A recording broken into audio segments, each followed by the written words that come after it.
Assalamu alaikum everyone. Welcome back to our channel JMR Learning Studio. Welcome back to another informative video about UK Skilled Worker Visa.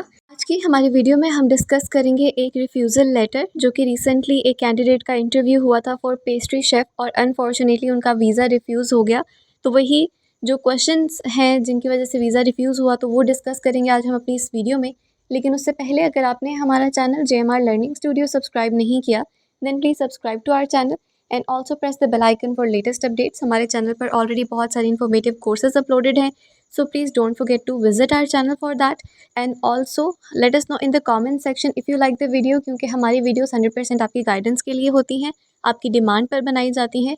हमने अपनी previous videos में भी आपको बताया है, बहुत बार इस बात का जिक्र किया है कि ये हमारा मेन बिज़नेस नहीं है, हमारा मेन बिज़नेस अमेज़ॉन और ईबे का है और ये वीडियोस सिर्फ़ और सिर्फ आपकी गाइडेंस के लिए, आपकी हेल्प के लिए बनाई जाती हैं। और जिस दिन हमें लगेगा कि हमारी वीडियो से आपको हेल्प नहीं हो रही और लाइक्स नहीं आ रहे, कमेंट्स नहीं आ रहे, व्यूज़ नहीं आ रहे, तो उस दिन हम ये वीडियोस जो है वो उनको स्टॉप कर देंगे। तो चलिए मूव करते हैं अपने रिफ्यूज़ल लेटर की तरफ। तो due to some privacy reasons हमने इस रिफ्यूज़ल लेटर का जो फर्स्ट पार्ट है उसको स्किप कर दिया, जिसमें आपको बताया जाता है कि आपका वीज़ा जो है वो रिफ्यूज़ हो गया है। जिस टाइम आपने अप्लाई किया था, एप्लीकेशन दी थी, वो डेट वगैरह सब कुछ मेंशन होता है। उसके बाद आगे आपको रिफ्यूज़ल रीज़न बताया जाता है, तो हम डायरेक्टली रीजंस की तरफ ही मूव करते हैं।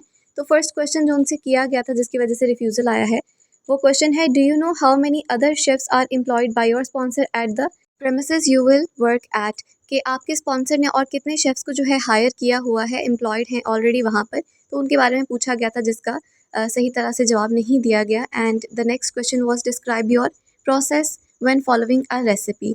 जब आप किसी रेसिपी को फॉलो करके उसको बना रहे हों तो वो प्रोसेस आपको डिस्क्राइब करने का कहा गया था और इसका जो है उन्होंने आंसर दिया है। एंड देन नेक्स्ट क्वेश्चन है, do you know what a puff pastry is. यहाँ पर पफ पेस्ट्री का पूछा गया था कि पफ पेस्ट्री क्या होती है, दूसरी पेस्ट्री से किस तरह से डिफरेंट होती है और इसको किस तरह से बनाया जाता है। बेसिकली एक ही क्वेश्चन में आपसे डिटेल मांगी गई है और एज अ पेस्ट्री शेफ़ आपको हर एक पेस्ट्री की डिफरेंट काइंड्स के बारे में पता होना लाजमी है। ये आपके एक्सपीरियंस से ही आपको पता चल जाता है। तो यहाँ पर सही तरह से आंसर नहीं दिया गया। चलिए मूव करते हैं अपने नेक्स्ट क्वेश्चन की तरफ। देन हम रीज़न जो है उनको देख लेंगे कि इन पर रिफ्यूज़ल का रीज़न क्या है। The next question is, what pastries have you work with previously. आपने किस टाइप की पेस्ट्रीज़ के साथ अपने प्रीवियस एक्सपीरियंस में काम किया है, आपको किस तरह की पेस्ट्रीज़ के साथ जो है एक्सपीरियंस है वो आपने यहाँ पर एक्सप्लेन करना था।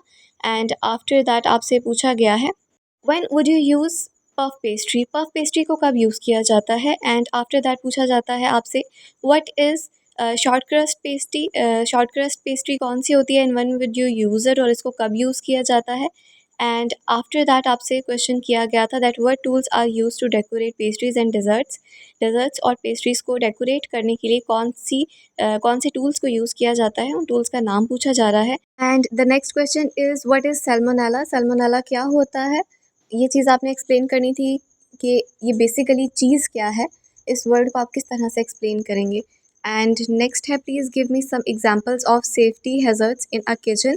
किचन में सेफ्टी हैज़र्ड्स आपने बताने हैं कि किचन को हाइजीनिक रखने के लिए और वैसे भी सेफ्टी के लिए कौन कौन सी चीज़ें जो है करना ज़रूरी होता है। अब मूव करते हैं अपने रीज़न्स की तरफ कि इन पर जो रिफ्यूज़ल आया है उसका रीज़न क्या है। तो यहाँ पर उन्होंने मेंशन किया है, I have consider the information you have provided in support of your application. I am not satisfied that you do not intend to undertake the employment other than in the role for which you are being sponsored, as otherwise permitted in the skilled worker route, and because you have no experience, qualifications or skills relevant to the role, or you massively struggle to answer the technical questions related to the role। अब यहाँ पर वो ये चीज़ mention करें कि as a skill worker उनको नहीं लगता, वो सेटिस्फाइड नहीं है कि ये रोल आपको सूट करता है, क्योंकि आपके पास क्वालिफिकेशन नहीं है, आपके पास एक्सपीरियंस नहीं है और आपके पास स्किल्स भी नहीं है।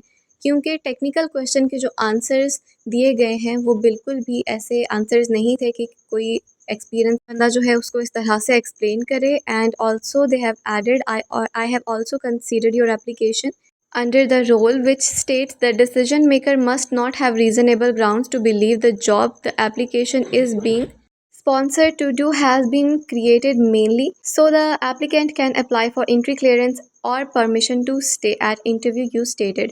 अब यहाँ पर नीचे और भी कुछ क्वेश्चंस हैं जिनकी बेसिस पर उनको लगता है कि ये जो एक जॉब रोल बनाया गया है, ये जॉब रोल जो है इसीलिए बनाया गया है कि जो स्किल्ड वर्कर की रूट पर ये कैंडिडेट जो है वो यूके आ सके, इनको परमिशन मिल जाए। अब ऐसा क्यों लगता है?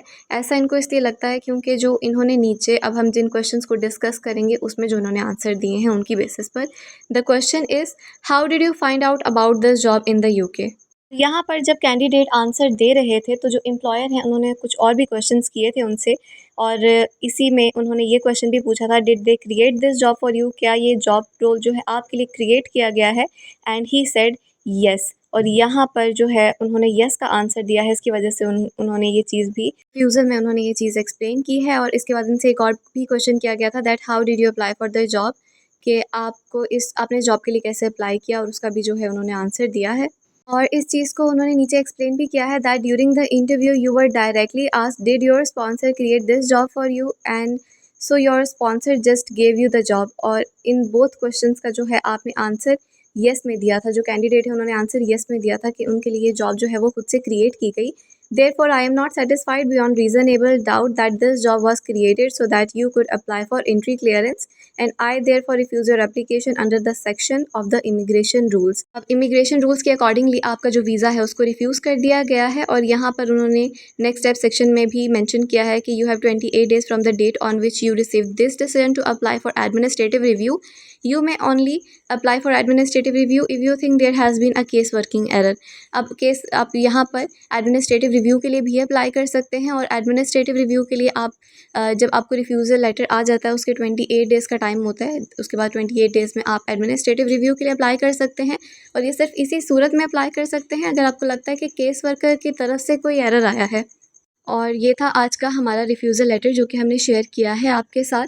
और हम आपको हमेशा अपनी वीडियोस में यही एडवाइस करते हैं कि जेन्युइन तरीके से जाएं, जेन्युइन वैकेंसी हो, आपके पास जिस चीज़ का एक्सपीरियंस है उसके लिए आप जो है वो अप्लाई करें। अगर एक्सपीरियंस नहीं है तो आप स्टूडेंट वीज़ा के थ्रू भी जा सकते हैं। ये सारी चीज़ें हमने अपनी प्रीवियस वीडियोज़ में एक्सप्लेन की हैं जो कि आपको मिल जाएंगी। सो ये थी हमारी आज की video. You like the video and if you did then please subscribe to our channel for more informative videos and also press the bell icon for latest updates. Also comment below, share it with your friends, like this video। मिलते हैं अपनी next video में, तब तक के लिए अपना ख्याल रखें। टेक केयर, अल्लाह हाफिज़।